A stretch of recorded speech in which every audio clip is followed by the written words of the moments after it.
스바냐서 3장 9절과 13절입니다.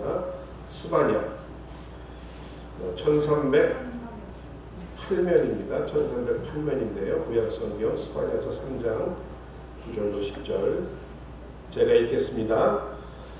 그때 내가 열방의 입술을 깨끗게 하여 그들로 다 나 여호와의 이름을 부르며 일심으로 섬기게 하리니 내게 구하는 백성들 곧 내가 흩은 자의 딸이 구수할 수 없는 변화부터 예물을 가지고 와서 내게 드릴지라.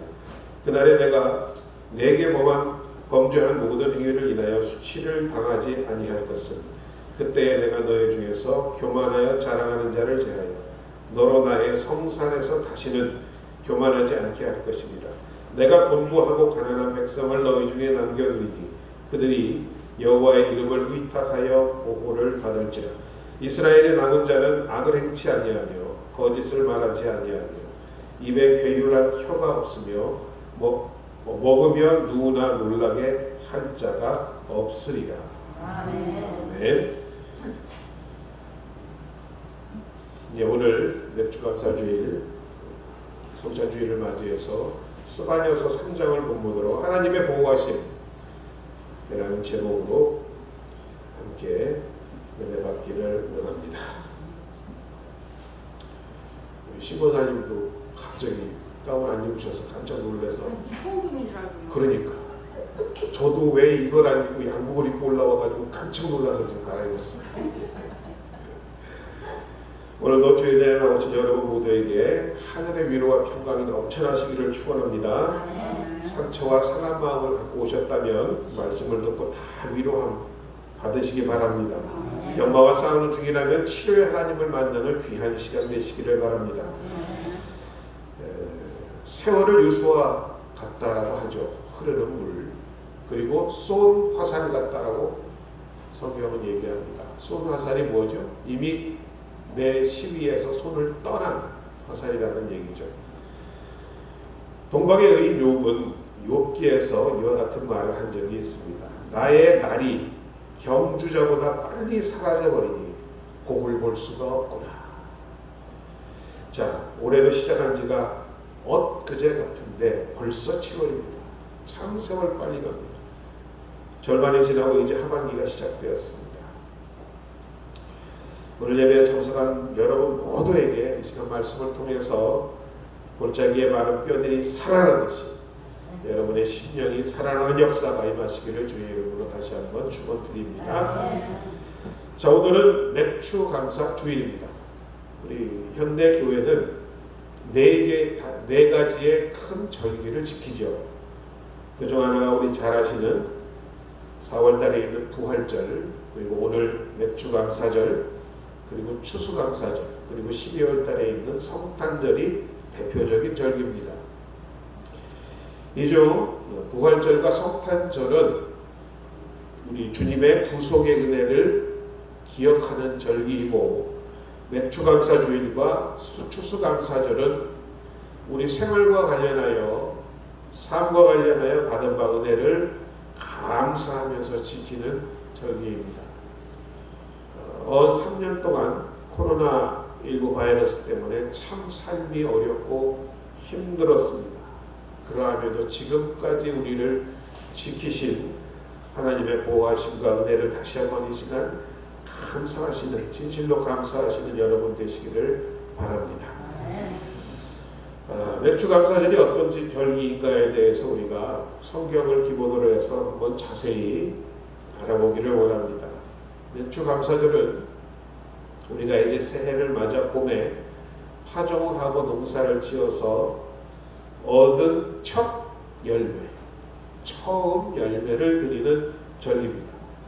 날짜로는 이스라엘 달력으로 6월절 다음 날로부터 50일이 지난 날이라고 합니다. 그런데 이 맥주감사절은 두 가지의 커다란 성경적인 의미가 있는데, 먼저 구약에서는 이스라엘 민족들이 출애굽하여 50일째 되는 날 무슨 일이 있었냐면, 시내산에 도착을 하여서 앞으로 너희들이 어떻게 살아야 할 것인가에 대한 하나님의 규율, 즉 십계명을 받은 날입니다. 따라서 이 맥주감사절은 하나님이 십계명을 주신 날, 구약적인 의미는 그렇게 기억하시기 바랍니다. 다른 한 가지 신약의 시대의 의미는 또한 이날은 바로 6월절 지난 50일이 무슨 날이냐면 신약 성경에서는 성령 강림일입니다. 지금 무슨 말씀이냐? 오순절 날이라는 것입니다.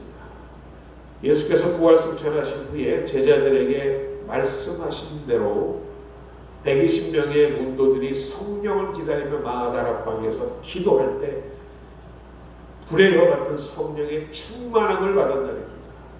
이 성령 충만한 오순절은 가장 큰 의미가 뭐냐면 이로 인하여 신약의 교회들이 탄생하였다는 것입니다. 자, 맥주감사주일은 단지 우리의 받은 은혜를 감사하는 것을 넘어서 이렇게 구약과 신약의 아주 중요한 의미를 갖고 있음을 오늘 이 시간 저와 여러분 꼭 기억하시는 우리 모두 되기를 바랍니다. 이와 같은 내용을 모를 때 도시교회에 있을 때에는 아이고 뭐 농사도 짓지 않는데 무슨 맥주감사절을 지내. 사실 도시교회 대형교회들은 맥주감사절 모릅니다. 저도 그 세계에서 제일 큰 교회라는 데서 한 20년 사역하고 왔는데도 맥주감사절 절기를 지킨 적이 없었습니다.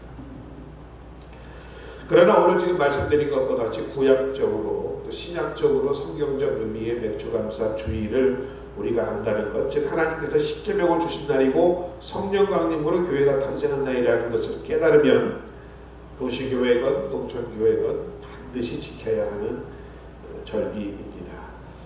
이 감사절을 지켜야 하는 이유를 성경적인 근거는 이렇게 말합니다. 잠언 3장 9절에서 내 재물과 내 소산물의 처음 익은 열매, 처음 익은 열매로 여호와를 공경하라고 하였기 때문입니다. 무엇으로요?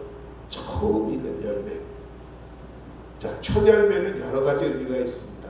우리가 농사를 지어서 처음 나온 결실도 의미하지만 그런 문자적인 의미도 있지만 가장 아름답고 가장 잘 익은 가장 귀하고 상하거나 흠이 없는 그것이 바로 첫 열매라는 것입니다. 그러하게 우리가 처음 익은 열매로 드린다는 의미는 우리 입술로만 생각으로만 감사하는 것이 아니라 이와 같은 마음으로 하나님께 진정으로 감사를 드려야 한다는 것입니다. 왜냐하면 하나님의 이 만물의 주이시고 모든 것을 우리에게 주신 분이시기 때문입니다. 우리는 단지 그것을 잠시 맡아 관리하는 청지기일 뿐이기 때문입니다. 따라서 맥주감사절을 지키는 것은 농사를 짓는 농부에게뿐만 아니라 하나님이 우리에게 맡겨주신 모든 것, 우리의 가정, 우리의 교회, 우리의 건강, 또 우리의 사업, 자녀들을 과연 내가 맡겨주신 맡은 자로서의 사명을 잘 감당하고 있는가를 다시 한번 점검해 보아야 한다는 의미이기도 합니다. 따라서 맥주감사절에는 감사와 함께 돌아봄이 있어야 합니다. 지난 세월 동안 하나님은 모든 것을 우리에게 주셨습니다.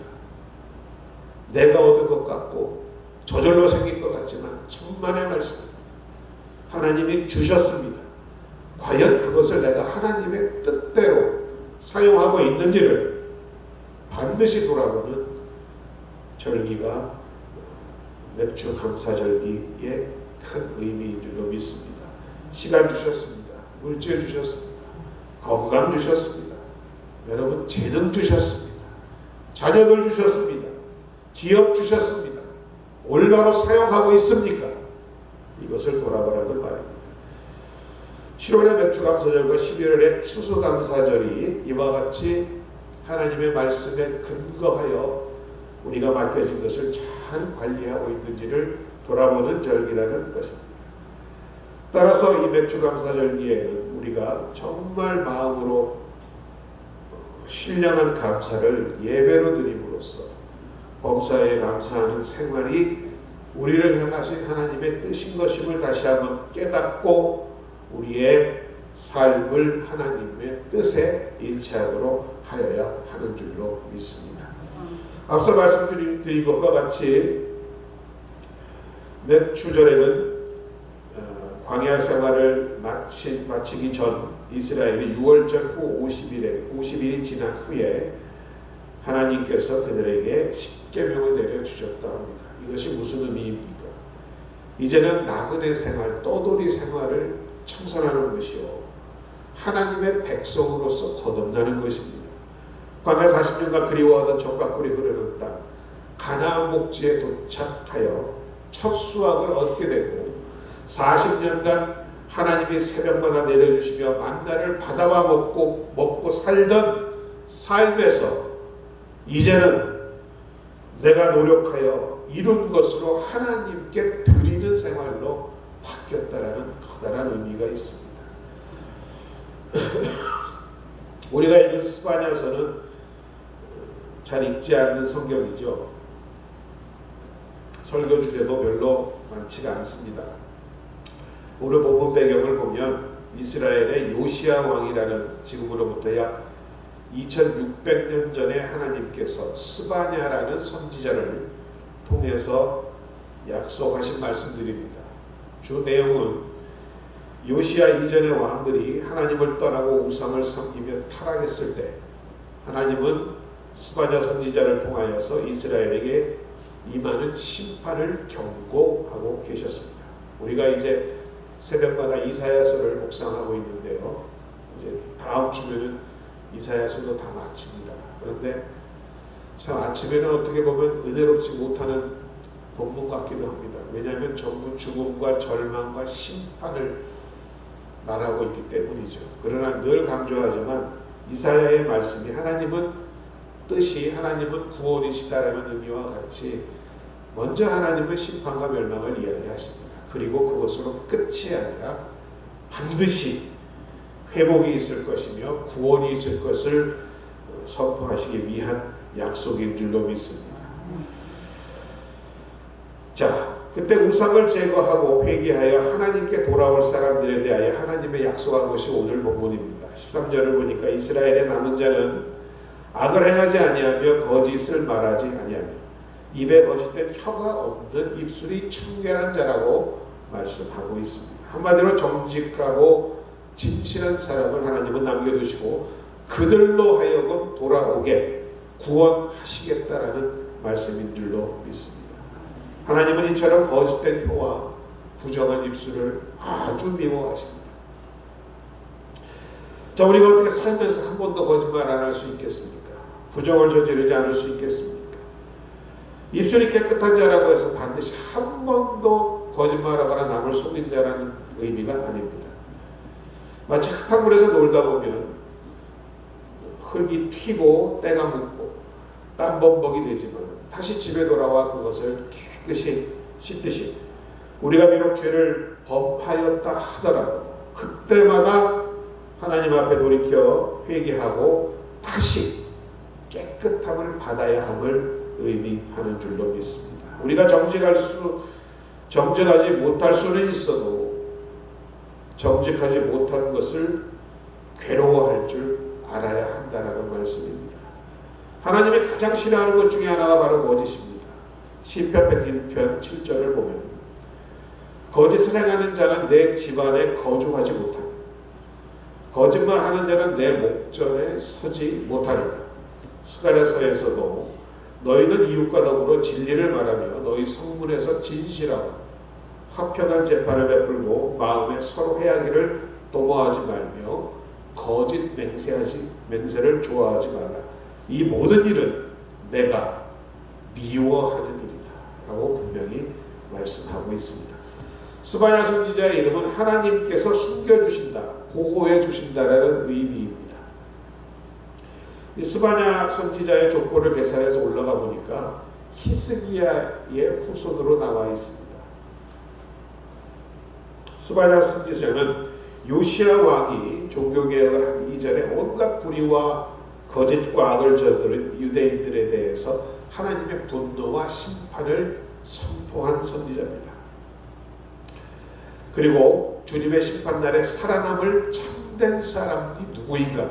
바로 하나님을 믿고 의지하고 거짓을 멀리하며 악을 행하지 않는 사람, 겸허하게 주님을 섬기며 정의를 실천하려 하는 삶을 사는 자들을 심판날에 남는 자라고 말씀하고 있는 것입니다. 수직의 중심이 무너지면 인간 세상은 전장으로 변하고 맙니다. 지도자들은 으르렁거리는 배고픈 사자와 같았고 재판관들은 저녁에 이리 때와 같았습니다.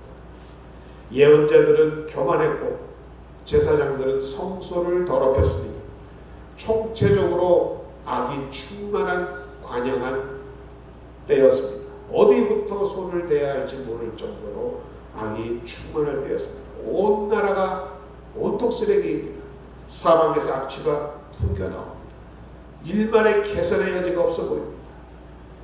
바로 이럴 때에 하나님은 스바냐를 통하여 심판을 이야기하시면서 새로 시작되는 희망을 선포하고 계시는 것입니다.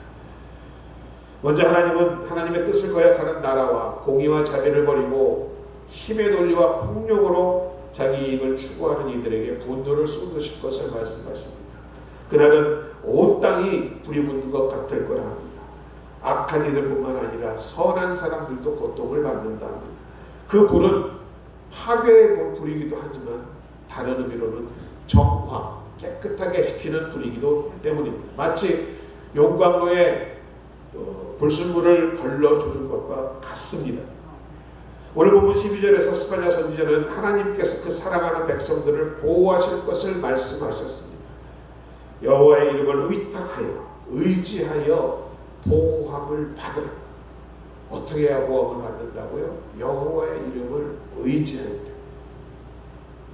여호와 이레, 여호와 라파, 여호와 찌드게노, 여호와 삼마, 여러 가지 우리에게 말씀하실 하나님의 이름이 있죠. 그 이름들은 모두 저와 여러분에게 하나님의 약속입니다.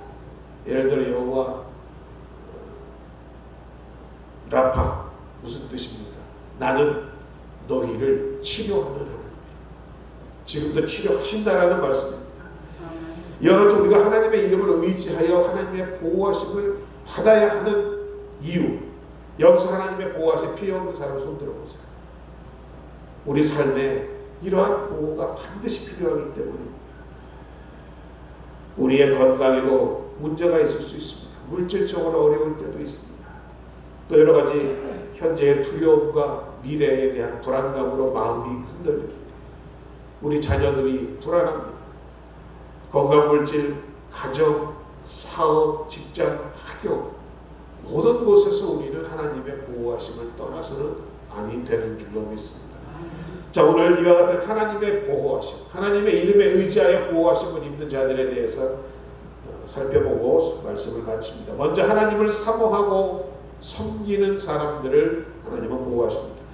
9절에 그때 내가 여러 백성의 입술을 깨끗하게 하여 그들이 다 여호와의 이름을 부르며 한 가지로 나를 섬기게 하겠다라고 말씀하고 있습니다. 이들의 특징은 입술이 깨끗한 자들입니다. 진실하고 정결한 마음을 가진 사람입니다.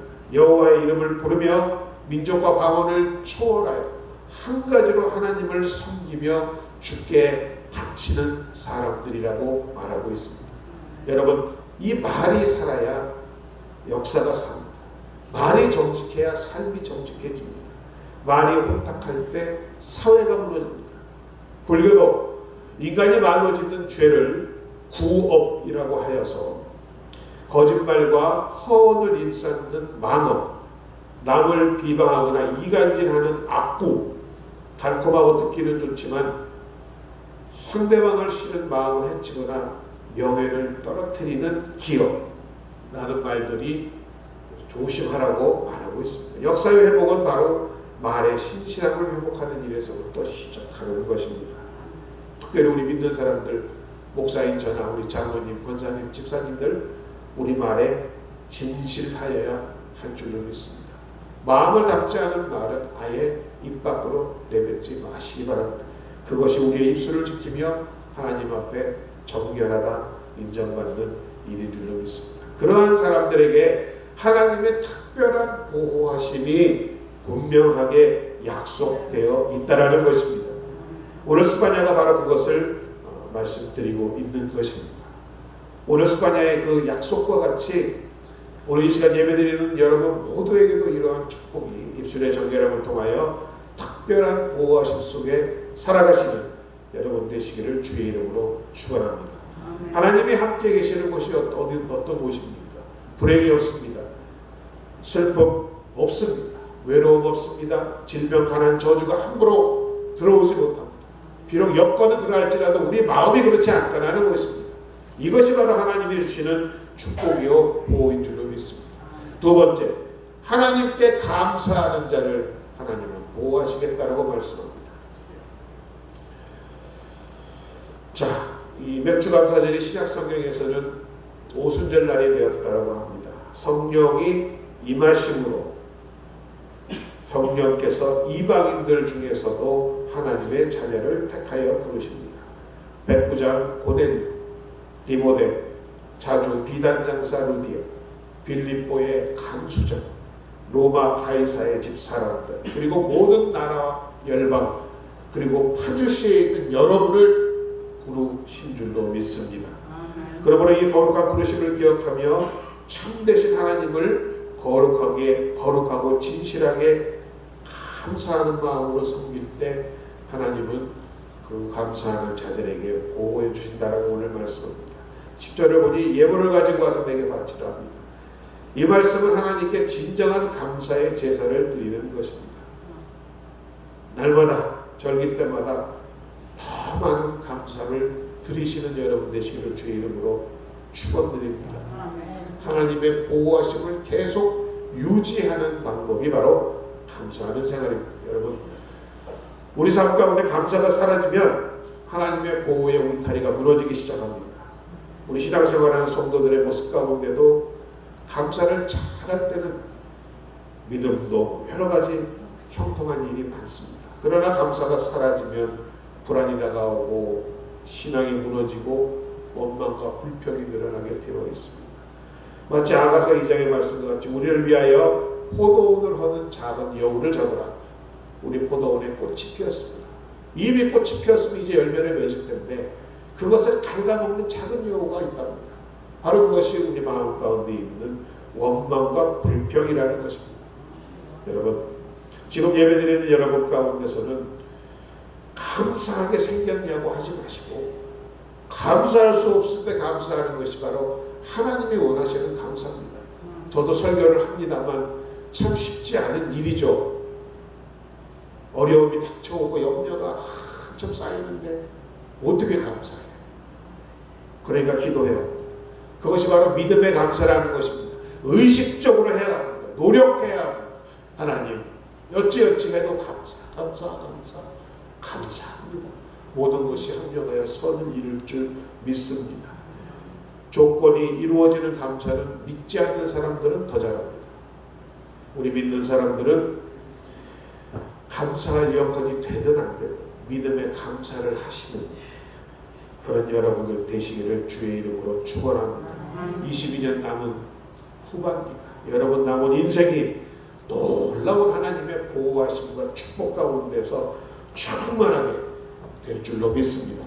마지막으로 하나님께서 남겨두신 자를 보호하시겠다라고 했습니다. 곤고하고 가난한 백성을 내 가운데 남겨두리니 그들이 여호와의 이름을 의탁하여 보호를 받을지니라.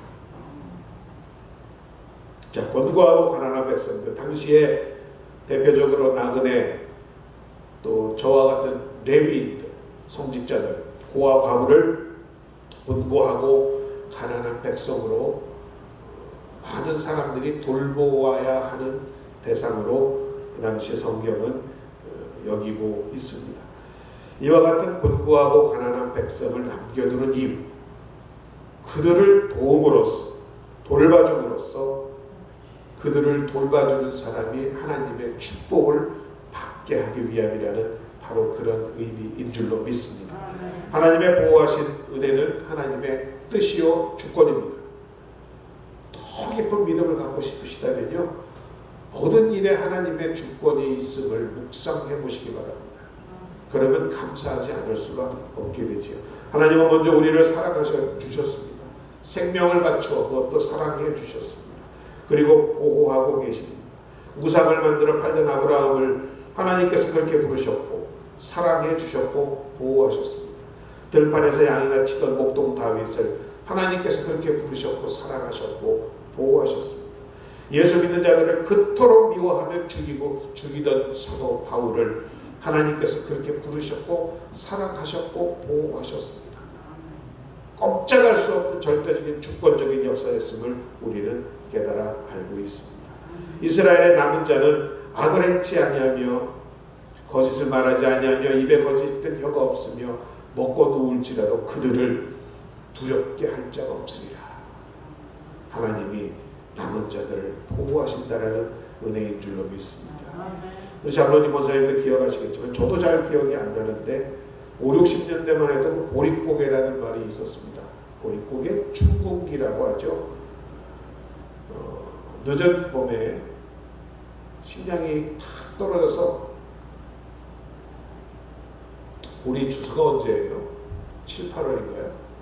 보리 추수 때까지는 먹을 게 없었기 때문에 보릿고개 춘궁기라고 한답니다. 굶어 죽는 사람도 많았습니다. 소나무 가죽 벗기고 그런 일들 많이 들은 기억이 납니다. 근데 지금 여러분 우리 아이들도 그렇지만 저도 그렇지만 춘궁기 잘 모릅니다. 그만큼 우리가 축복받았죠. 전략농가라는 말도 있었으니까 전략농가. 그런 말 없습니다 이제. 자, 이런 풍성함 속에 그때와 비교하면 정말 우리는 잘 삽니다. 먹을 게 없는 세상이 아니라 무엇을 먹을까 고민하는 세상입니다. 배고픈 세상이 아니라 찐 살 빼려고 노력하지 않습니까? 그런데 여러분 춘궁기에 보릿고개에 있었던 분들의 감사가 지금보다 더 눈물겹고 귀했던 거 아십니까? 우리는 체면치레를 아예 하지 못하는 감사, 이거 하려면 하지 마세요. 여기 그렇다는 얘기가 아니라 우리가 그만큼 많고 적음을 떠나서 마음을 다하여 드려야 한다는 것입니다. 돈을 쓰는 것도 가성비 있잖아요. 우리 믿음도 가성비 있어야 된다고 저는 항상 말씀드리는 거예요. 이왕 기도할 거 응답받게 기도해야 되고, 이왕 감사할 거 하나님 기쁘게 감사해야 되고, 마음에 들게 해야 될 거 아니에요. 그죠? 오늘 맥주감사주일로 더욱 하나님께 감사와 영광을 드리는 복된 여러분들 되어 주시기를 바랍니다. 우리는 모두 하나님의 보호하심 속에서 살아가야만 합니다. 감사가 사라지면 그 울타리가 무너지기 시작합니다. 우리의 믿음이 흔들리기 시작합니다. 이미 우리 인생 가운데는 예정된 꽃이 피었고 향기가 나고 열매가 맺혀 있는데 그 포도원을 허무는 여우와 같은 것으로 그 열매를 손상시키지 않는 믿음의 여러분들 되시기 바랍니다. 하나님의 주권 모든 일에서 우리를 책임지시고 나의 삶이 지금부터 영원까지 하나님의 손안에 있다라는 그 믿음만 있으면 하나님께 감사하지 아니할 수 없을 줄로 믿습니다. 여러분에게 복에 복을 더하여 주실 줄로 믿습니다. 자원하는 마음으로 더 큰 감사를 할 때 하나님의 크신 축복이 여러분에게 넘쳐날 줄로 믿습니다. 오늘 우리가 맥주감사절을 다시 한번 마음에 새기며 맡은 자로서 잘하고 있는지 돌아보며 잘못된 것은 회개하고 더 하나님께 감사함으로 나가는 여러분들 되어 주시기를 주의 이름으로 축원드립니다. 아버지 하나님 은혜와 사랑을 감사드립니다. 귀하고 귀한 맥주감사 주일 오늘 아버지 하나님 말씀을 통하여 깨닫게 하시니 감사드립니다. 우리에게 십계명을 주셨고 성령을 주신 이날 아버지 하나님의 크신 사랑을 우리가 깨달으며 다시금 하나님의 맡기신 것에 충성할 수 있는 우리 모두가 되게 하여 주옵소서. 진정 마음에서 우러나는 감사, 형식 칠해가 아닌 감사하는 마음, 그 감사가 열매 맺고 응답 맺는 귀한 비결인 줄로 믿습니다. 이 시간도 그러한 감사를 통하여 하나님께 영광 돌리는 우리 모두가 될 수 있도록 주님 축복하여 주옵소서. 예수님의 이름으로 감사드리고 기도드립니다. 아멘. 설교가 좀 길었네요. 우리 이 시간 묵상으로 기도하시면서 성찬 준비하도록 하겠습니다.